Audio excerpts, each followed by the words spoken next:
गांव के उस छोर पर जहां सुबह की धूप सबसे पहले पड़ती थी, एक बहुत बड़ा और सुंदर घर था जिसके दरवाजे पर हमेशा नए रंग लगे रहते।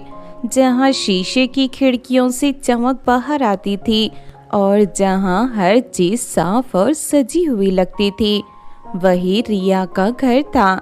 जबकि इसी गांव के दूसरे छोर पर पेड़ों के बीच छुपी हुई एक छोटी सी झोपड़ी थी, जहां मिट्टी की दीवारों में दरारें थी और छत पर पुरानी खपरेलों से बरसात का पानी टपकता था।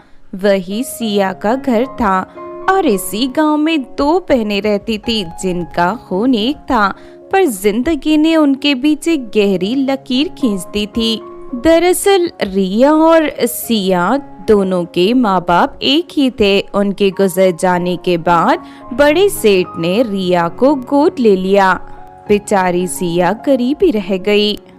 मुझे कभी कभी लगता है जैसे मैं जो भी चाहूँ वो मेरे पास आ जाता है, शायद इसीलिए क्योंकि मेरे पास पैसा है और लोग पैसा देखकर झुक जाते हैं। बेटी, लोग पैसा देखकर झुकते जरूर हैं पर दिल से झुकते नहीं, और जो दिल से नहीं झुकता वो कभी साथ नहीं देता। माँ, आप हमेशा ऐसी ही बातें करती हो जो कहानियों में अच्छी लगती हैं, पर असली दुनिया तो सिर्फ ताकत और पैसा समझती है। असली दुनिया वही होती है जो हम अपने मन से बनाते हैं। अगर मन खराब हो तो महल भी झोपड़ी लगता है।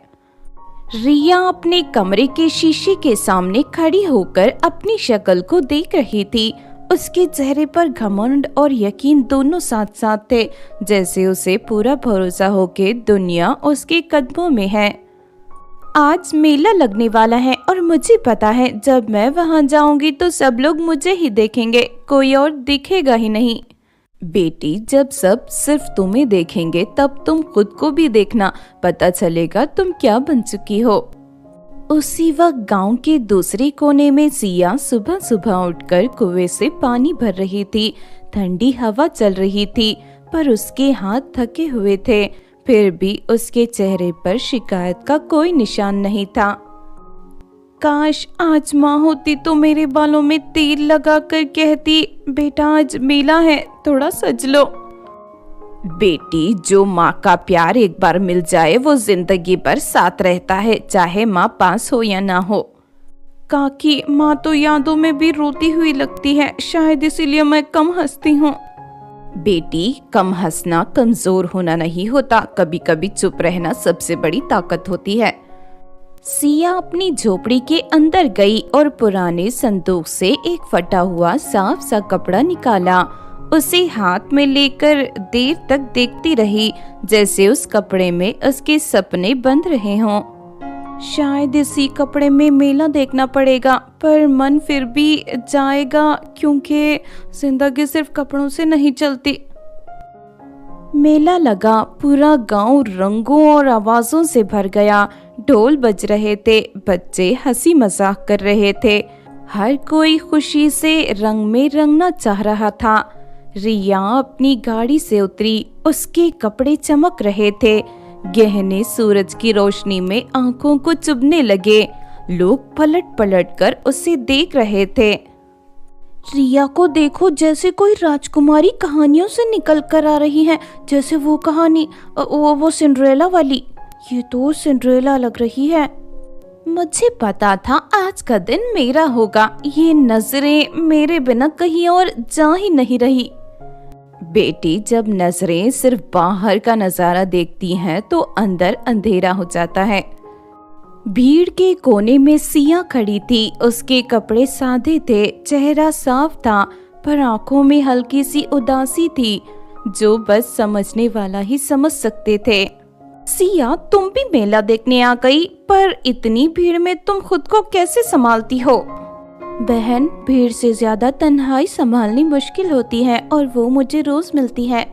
तुम हमेशा ऐसी बातें करती हो जैसे दुनिया बहुत दुख भरी है, पर देखो यहाँ सब हंस रहे हैं। हंसना और खुश होना एक जैसा नहीं होते बहन। रिया को ये बात पसंद नहीं आई। उसने अपनी नजर हटा ली और सिया धीरे धीरे भीड़ से निकलकर तालाब की तरफ चल पड़ी, जहाँ कम लोग जाते थे। तालाब के पास शांति थी, हवा ठंडी थी और पानी के ऊपर एक बड़ा सा कमल का फूल खिला हुआ था जो अजीब सी रोशनी छोड़ रहा था। भगवान, अगर मेरी जिंदगी में कुछ लिखा है तो बस इतना कि मेरी बहन को समझ आ जाए कि सब कुछ पैसा नहीं होता, उसके अंदर तो घमंड कूट कूट कर भरा हुआ है। पानी से हल्की सी लहरें उठी, कमल का फूल धीरे धीरे हिलने लगा और हवा में मीठी सी आवाज गूंजी, जो दुआ अपने लिए नहीं होती वो सीधे सच तक पहुंचती है। ये कैसी आवाज थी? ये किसकी आवाज थी? मैं तो डर गई हूँ, पर मन शांत है। शांत हूँ, मैं शांत हूँ। डर और शांति दोनों एक साथ तब आते हैं जब दिल साफ होता है। मुझे कुछ नहीं चाहिए, मुझे सिर्फ मेरी बहन का भला चाहिए। फिर तुम्हें एक जिम्मेदारी दी जाती है, एक इम्तिहान जो सिर्फ तुम्हारी बहन का नहीं तुम्हारा भी होगा। कमल के बीच से रोशनी फूटी और धीरे धीरे एक गाउन बना जैसे कमल के पंखुड़ियों से बनकर निकला हो। ये गाउन दिल का सच दिखाता है, जो इससे पहनेगा वो अपने मन से भाग नहीं पाएगा। अगर इससे पहनने के बाद मेरी बहन और ज्यादा घमंडी हो गई तो? घमंड खुद अपनी सजा बन जाता है, याद रखो तुम। सिया ने गाउन को हाथ में लिया, उसकी आंखों से आंसू गिर गए पर उसके चेहरे पर डर से ज्यादा विश्वास था। रात को सिया रिया के घर पहुंची। घर के अंदर रोशनी थी पर सिया के मन में सवाल थे। अरे वाह, इतना खूबसूरत गाउन तुम्हारे पास कैसे आ गया सिया? इसे भगवान का वरदान समझ लो, मैं सिर्फ तुम्हारे लिए लेकर आई हूँ रिया। अगर मैं इसे पहनूंगी तो मैं सबसे अलग लगूंगी, शायद सबसे ऊपर। बहुत खूबसूरत है ये तो। ऊपर वही होता है रिया जिसका मन हल्का होता है। तुम इसे पहन लो, शायद ऊपर वाला सब ठीक कर दे। रिया ने गाउन को देखा, उसकी आंखों में चमक थी जो लालच से भरी हुई थी। कल जब मैं इसे पहनूंगी तो पूरा मेला मुझे याद रखेगा। इस साल का मेला तो सिर्फ मेरे लिए है। शायद राजकुमार भी मुझे देखे और मुझसे शादी का प्रस्ताव रखे। देखो रिया, ये सब बातें तुम छोड़ो, याद वही रहता है जो दिल को छू जाए। ये कहकर सिया वहां से चली जाती है। सुबह का उजाला धीरे धीरे रिया के कमरे में फैल रहा था, लेकिन उसके मन में रात का बोझ अभी भी भरा हुआ था। जादुई कमल का गाउन पलंग के पास लटका हुआ था और इसकी हल्की सी चमक जैसे रिया को बार बार याद दिला रही थी कि ये कपड़ा सिर्फ सुंदरता का नहीं बल्कि सच का भी इम्तिहान है। रात भर मैं सो नहीं पाई। जब आंख बंद करती हूँ तो मुझे अपना ही चेहरा अजीब सा लगता है, जैसे मैं खुद को पहचान नहीं पा रही। तभी ये बातें सुनकर सिया वहाँ आ जाती है। बहन, जब इंसान खुद को पहचानने लगता है तभी नींद उड़ जाती है, पर वही शुरुआत होती है नई जिंदगी की, याद रखो। क्या सच में ये गाउन मेरी सोच बदल सकता है या फिर मैं ही इतनी कमजोर हूँ कि एक कपड़ा मुझे हिला रहा है? कपड़ा कुछ नहीं करता बहन, वो बस अंदर छुपी हुई बात को बाहर लाता है। तभी माँ कमरे में आई। उसके चेहरे पर चिंता भी थी और उम्मीद भी, जैसे वो अपनी बेटी के अंदर चल रही लड़ाई को महसूस कर रही हो। रिया बेटा, ऐसा नहीं बोलते, तुम शायद भूल रही हो, वो तुम्हारी सगी बहन है। ये मत भूलो कि तुम भी उसी के जैसी हो। आंटी जी, उसे कुछ मत बोलिए, सब ठीक हो जाएगा। रिया, आज शहर के राज दरबार में बड़ा समारोह है, पूरे शहर की नजर तुम पर होगी, याद रखो। माँ, अगर आज मैं वहाँ गई और लोगों को मेरी असली शक्ल पसंद नहीं आई तो? बेटी, जो अपनी नजर में सही होता है वही भगवान की नजर में भी सही होता है। रिया ने धीरे धीरे गाउन को हाथ लगाया। उसके कपड़े जैसे सांस ले रहे हो, कमल की पंखुड़ियां जैसे नर्म एहसास उसके हाथों में उतर आया। सच का रास्ता छोटा नहीं होता, पर जो चल पड़ता है उसे मंजिल मिल जाती है। मैं तैयार हूँ, जो भी होगा मैं देखना चाहती हूँ। अब भागना नहीं चाहती। आज मैं मेकअप नहीं करूँगी। दरअसल रिया ने सबसे एक राज छुपाया था। वो खूबसूरत गोरी नहीं बल्कि एक काली लड़की थी। उसका रंग बहुत ही ज्यादा सांवला था। वो बस मेकअप लगाकर अपने आप को गोरा करके दुनिया को खूबसूरत दिखाती थी। उसे सच का सामना नहीं करना था। आज तक मैंने दुनिया को बस झूठ ही दिखाया है। मैं तैयार हूँ, जो भी होगा मैं देखना चाहती हूँ, अब भागना नहीं चाहती। सिया ने रिया का हाथ पकड़ लिया। उसकी आंखों में डर नहीं था, सिर्फ साथ देने का वादा था। बहन, आज तुम अकेली नहीं हो। चाहे दुनिया साथ दे या ना दे, मैं तुम्हारे साथ हूँ। शहर का राज दरबार फूलों और दीपक से सजा हुआ था। सोने के स्तंभ चमक रहे थे और हर तरफ अमीर लोग अपने गहने और कपड़ों का प्रदर्शन कर रहे थे। आज तो रिया आएगी, सुना है वो बहुत ही सुंदर है, शायद उस दुनिया की सबसे सुंदर लड़की। हाँ, मैंने सुना है राजा ने उसे अपने बेटे के लिए पसंद किया है। वो तो यहाँ की रानी बनेगी।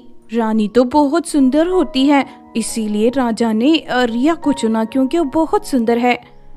रिया ने दरबार में कदम रखा, पर आज उसने गाउन पहना था जो कमल के फूल से बना था, जो सच का गाउन था। आज उसने एक सिंपल सा वस्त्र धारण किया था, बिना गहनों के, बिना चमक के। और उसने आज मेकअप भी नहीं किया था। वो अपने असली रूप में थी। ये देखकर लोग हैरान रह गए। अरे ये क्या, ये तो रिया है ना, ये तो सांवली है। मतलब लोग तो कह रहे थे ये सबसे खूबसूरत है।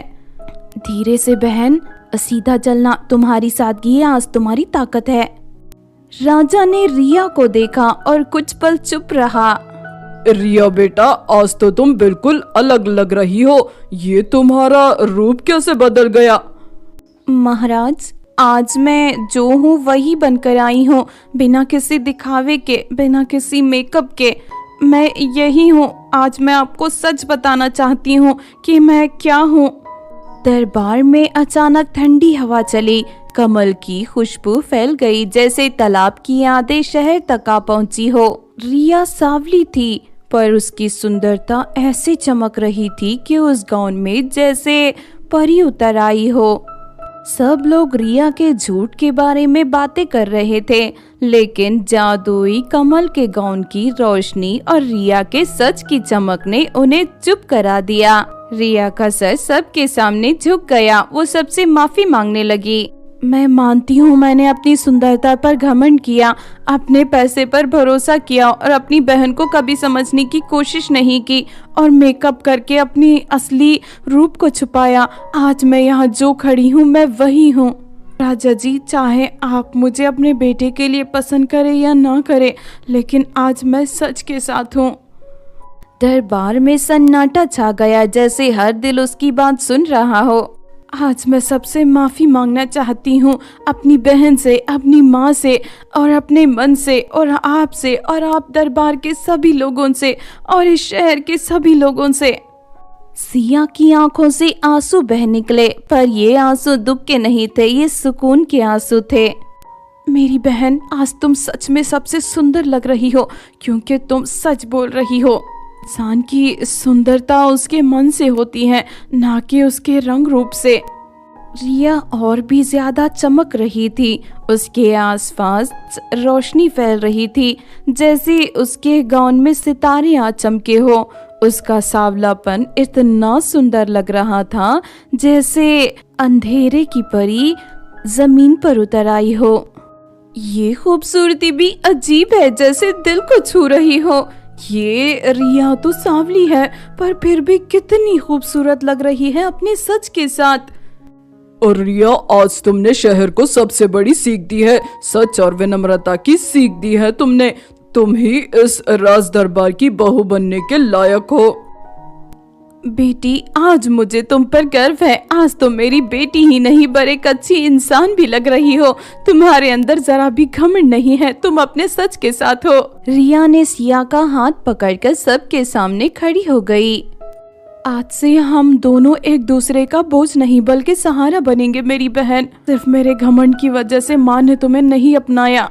माँ मैं चाहती हूँ कि हम सिया को भी साथ में रखें, क्या आपको मंजूर है? माँ ने हाँ में सर हिला दिया। राजा ने पहली बार सिया को देखा, वो उसे बहुत ही ज्यादा पसंद आ गई थी अपने छोटे बेटे के लिए। राजा ने घोषित कर दिया कि अपने दोनों बेटों के लिए उन्होंने रिया और सिया को पसंद किया है और अगले हफ्ते शादी होगी। कुछ दिनों बाद शादी हो गई। दोनों बहनें राज दरबार की बहू होने का कर्तव्य अच्छे से निभा रहे थे। सब लोग दोनों बहनों की तारीफ कर रहे थे, हर तरफ उन्हीं के चर्चे थे। सिया, अगर तुमने उस दिन मुझे सच का रास्ता ना दिखाया होता तो मैं शायद खुद को खो देती। बहन, सच दिखाया नहीं जाता, बस साथ दिया जाता है। अब मुझे कुछ नहीं चाहिए, जो चाहिए था वो मिल गया है। मुझे मेरी बहन मिल गई है और इतना अच्छा घर मिल गया है, एक माँ मिल गई है।